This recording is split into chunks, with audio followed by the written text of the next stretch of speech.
I have these wreath rings. I have a 16-inch, a 12-inch, and a 6-inch. I got the 12-inch one from the Dollar Tree, and the other two sizes I got from Hobby Lobby.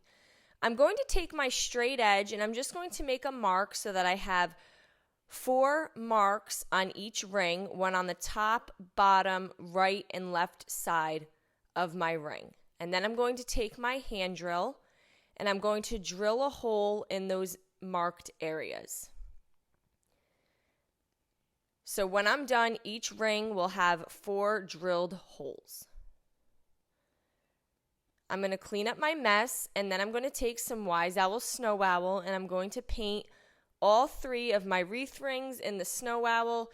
You could pick any color of your choice, and I'm not worrying about complete coverage. I only did 1 coat, which covered pretty well, but I'm okay if some of that underneath bleeds through. Next, I'm going to be using a sewing needle and a piece of string, and I'm going to take my needle and string it through the top ring, which is the smallest one. I'm going to be using some wood beads. I'll be using a total of 20 on each section, but I'm stringing 10 through. Then I will string the needle through my middle ring and put 10 more beads on. And then when I'm done with that, I'm going to string it through my bottom ring. And this is where you want to wrap it around that bottom ring a couple times and just tie a nice strong knot. Now, whatever string you use for this, you want to make sure it's a nice strong string.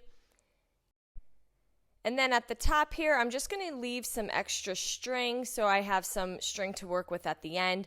And I'm just clamping them all together so all my beads don't fall off. And I'm going to repeat these steps 4 times, going through each of the drilled areas on the wreath rings. And I found it was very easy to do this, especially having the needle on the end of the string. So you do need a thinner string. And I'm just tying my knots nice and tight so nothing comes undone. These particular beads came from the clearance Christmas section, but you can gather them off Amazon. I used a total of 80 beads. So this is what it'll look like when we have strung everything together. And then here at the top, I'm going to string the end of each string through 1 large bead. This is just a big unfinished wood bead that I had. You can paint it a color if you'd like, but I'm just going to leave mine unfinished. And this is going to help the string hang nice and evenly. And then at the top, I tied a knot, and then I did a second knot above that so that it could hang nicely, and then just cut all that extra jute off. I found these really cute solar lights right from the Dollar Tree. I have 4 of them. They do have an on and off switch, but they are solar. I'm going to flip it so the bottom of my wreath ring is pointing up.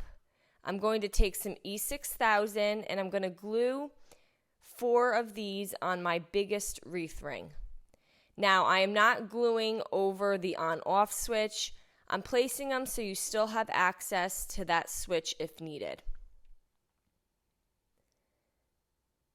And I'm just gluing one on the top, bottom, right, and left of the largest wreath ring. And I did mine on the bottom side of the large wreath ring, but you can certainly have them stand upright if you would like. I then have some greenery and I just cut it into pieces. I'm going to glue 2 ends together, put some hot glue in the center, wrap some jute around that to hold that nice and tight. And this greenery came right from the Dollar Tree. They've had a really nice selection of the artificial greenery lately, so keep your eye out for that. And then I'm going to glue that onto my solar light. And this is just going to add some decoration to it. And I did this on each of my lights, so I repeated that 4 times. And then there you go. We have this really cute hanging chandelier. I really hope you enjoyed this video. Paint products, tissue paper, transfers, and mesh stencils can all be found on our webpage at chalkitupfancy.com. And don't forget, you can also check out other tutorials over on our webpage. Have a great day.